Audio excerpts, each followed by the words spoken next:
Imagine a group of prophets trying to cook. It doesn't go well.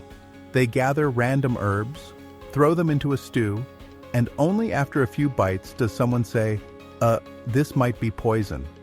Cue panic. But Elisha? He just walks up, casually throws some flour into the pot and says, "All right, now serve it." The prophets, hesitant but obedient, take a bite. Miraculously, the poison is gone.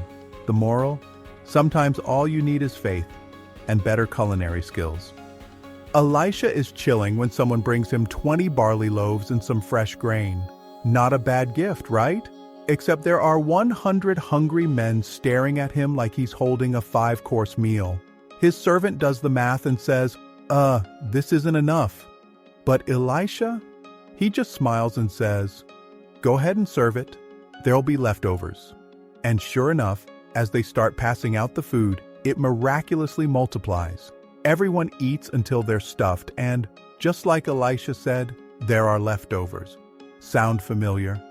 Jesus would later perform a similar miracle. One morning, Elisha's servant wakes up, looks outside, and sees an entire enemy army surrounding them. Mass panic mode activated. He runs to Elisha screaming, "We're doomed!" Elisha just yawns, stretches, and says, "Relax, there's more on our side than theirs." Then he prays, and suddenly, his servant sees what Elisha sees, heavenly chariots of fire surrounding them. But Elisha doesn't stop there. He prays again, and bam! The enemy army is blinded. Then, in a move of pure swagger, he leads them straight into the hands of the Israelites. When their sight is restored, they realize they've been completely outmaneuvered. And guess what? Instead of killing them, Elisha orders a feast for them. That's some next-level peacemaking. And that, my friends, is the story of Elisha, a prophet who turned water into dry ground, food into feasts, death into life, and enemies into dinner guests. He proved that faith isn't just about dramatic miracles.